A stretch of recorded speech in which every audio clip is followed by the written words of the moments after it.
인생에서 중요한 이벤트들에 대해서는 미리 준비할 필요가 있습니다. 탄생, 죽음, 결혼, 대학 입학, 회사 입사, 그리고 자녀 양육도 중요한 이벤트 중에 하나입니다.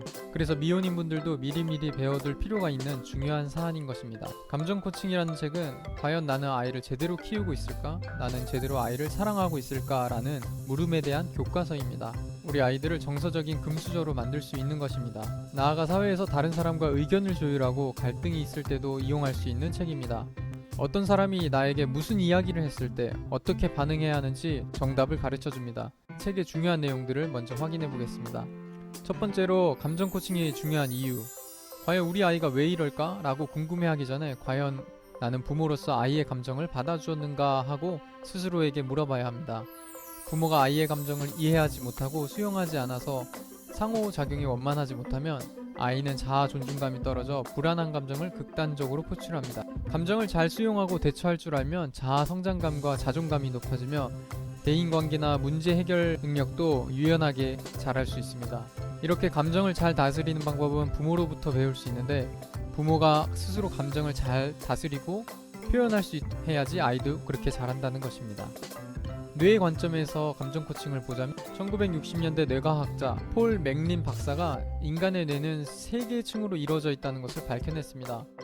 가장 아래층은 뇌관으로 호흡, 체온 조절, 심장 박동 등 생명을 유지하는 데 필요한 기능을 담당합니다. 생명을 관장하는 원초적인 뇌이기에 태어날 때 이미 완성되어 있습니다. 뇌관 위 1층은 변연계로 대뇌 관구의 안쪽 밑면에 있는데 주로 감정을 다스리고 기억을 주관하며 호르몬을 담당합니다.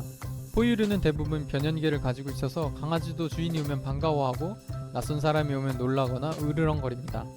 파충류는 변연계가 발달하지 않아서 감정 표현이 없습니다.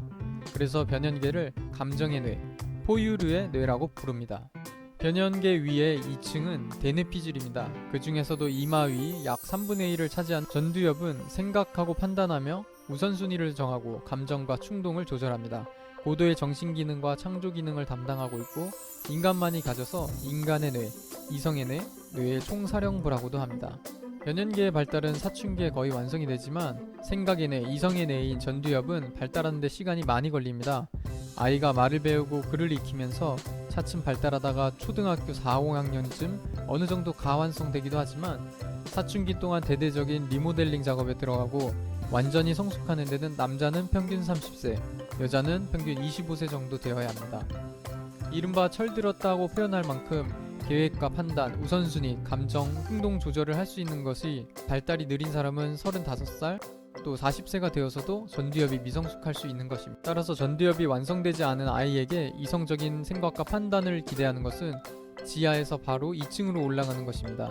1층의 뇌인 변연계에서 감정으로 먼저 수용과 공감을 하고 2층 뇌인 전두엽에서 합리적인 생각을 하여 행동을 선택할 수 있고, 두 번째, 감정 코칭 전에 배워야 할 것들이 5가지가 있습니다. 첫 번째, 나 전달법입니다. 나 전달법은 상대를 비난하지 않고 나의 감정 표현으로 상대의 마음을 움직이는 것인데, 말할 때 주어는 나로 이야기하면 됩니다. 예를 들어서 아빠는 어릴 때 할아버지가 큰 소리로 화내실 때 이렇게 상황을 먼저 얘기하고 참 무섭고 싫었거든. 그래서 감정을 얘기하고, 그래서 네가 큰 소리로 대들면 나도 모르게 화가 나고 감정이 격해진단다. 이렇게 감정을 먼저 얘기합니다. 그리고 아빠한테 말할 때 조금 더 부드럽고 조용히 말해주면 좋겠다 라고 마지막으로 요청을 할 수 있는 것입니다. 두 번째는 should를 빼고 want를 넣는 화법입니다. 나 메시지와도 비슷한데, 아이를 깨워 늦지 않게 유치원에 보내야 해 라고 말하는 것보다 아이가 제 시간에 유치원에 가기를 원해, should 대신 want를 말할 수 있고, 빨리 일어나서 이따 가라 라는 should 대신에 엄마는 네가 아침을 먹고 가기를 원해, 밥을 안 먹고 가면 걱정되고 속상하거든. 이렇게. 세 번째는 화법입니다. 경청하는 대화로 아 그렇구나, 또 수용하는 대화로 많이 힘들었겠구나, 아이의 말을 경청하고 수용해 주는 것입니다. 네 번째로는 칭찬하는 기법입니다. 성격이나 인격에 대해서는 칭찬하지 않습니다. 왜냐하면 아이들이 부담을 느끼기 때문입니다. 또한 결과보다는 노력이나 행동, 과정에 대해 칭찬합니다. 결과에만 집중하면 역시나 아이가 부담스러워할 수 있는 것입니다. 적절한 타이밍도 중요합니다. 아이가 바람직한 행동을 했을 때 즉각 반응해주는 것이 가장 좋습니다. 아이는 지금 여기를 순간으로 느끼면서 삽니다. 마지막으로 칭찬의 이유를 구체적으로 설명합니다. 영어 단어를 10개나 외웠다니 열심히 했구나. 아빠에게 기억나는 것 몇 개만이라도 말해보겠니? 이렇게 구체적인 부분을 언급하는 것입니다. 꾸중에 있어서도 방법이 있습니다. 역시나 마찬가지로 인격이나 성격에 대해 꾸짖지 않습니다. 인격을 건드리면 부정적인 자아를 갖게 되기 때문에 그러면 어떻게 해야 될까요? 상황에 대해 꾸짖어야 됩니다. 새 걸 들려주겠다고 한 날짜가 지났구나. 친구가 기다리겠다. 이렇게 상황을 얘기하고 그 다음에 부모의 기분을 얘기합니다. 엄마는 네가 친구와 약속을 지키지 못했을 때 신용을 잃을까봐 걱정된다.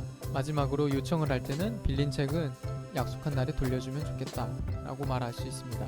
본론으로 들어가서 감정 코칭에는 5단계로 나눠져 있습니다. 1, 2단계는 거의 비슷한데 아이들의 행동 속에서 숨은 감정을 찾아내는 것입니다. 아이의 감정을 인식하기 어렵다면 직접 물어볼 수도 있습니다. 그런데 지금 화났어? 같이 닫힌 질문이 아니라 지금 기분이 어때? 라는 열린 질문으로 해야 합니다. 세 번째가 가장 중요한데 아이의 감정을 공감하고 경청해야 됩니다. 긍정적인 감정과 부정적인 감정 모두 공감하는 게 중요합니다.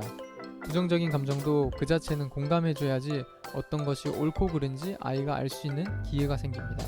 그리고 감정을 공감할 때는 언제나 진지해야 합니다. 또 아이에게 왜라는 질문 대신에 무엇 그리고 어떻게로 접근해야 합니다. 왜라고 묻는 것은 인지적 사고를 요하며 전두엽이 처리하는데 전두엽은 평균 27세가 되어야 완성됩니다. 왜 짜증나니? 보다는 학교에서 무슨 일이 있어서 짜증이 났을까? 라고 물어야 하는 것입니다. 또한 하나의 스킬로는 아이가 하는 말을 따라하면 감정 공감이 굉장히 쉽습니다. 네 번째는 감정을 표현할 수 있도록 도와줘야 됩니다. 감정에 이름을 붙여주는 것인데 감정을 느끼는 것은 우뇌의 역할이기 때문에 우뇌에서 무언가 감정을 느끼고 신호를 보내면 좌뇌는 그 신호를 받아들여서 어떻게 대응할지 준비합니다. 그런데 감정에 분명한 이름이 없으면 좌뇌는 우뇌가 보내는 신호가 무엇인지 알아차리기 어렵습니다. 그래서 기분이 어땠어? 라고 직접 물어봐야 하는 것입니다. 마지막으로 5단계째에는 아이 스스로 문제 해결할 수 있도록 해야 합니다. 감정을 먼저 공감하고 감정이 잘못된 것이 아닌 행동이 잘못되었다는 점을 깨닫게 해줘야 합니다. 2가지 큰 원칙을 줘야 하는데 남에게 피해를 입히는 행동과 자신에게 해를 입히는 행동에 대해서는 한계를 그어줘야 합니다. 그리고 아이가 원하는 목표를 물어보고 스스로 해결책을 선택할 수 있도록 해야 합니다. 감정 코칭은 단순히 아이들을 가르치는 방법이 아니라 모든 사람을 대할 수 있을 때 어떻게 할 수 있는지 교과서적인 책입니다.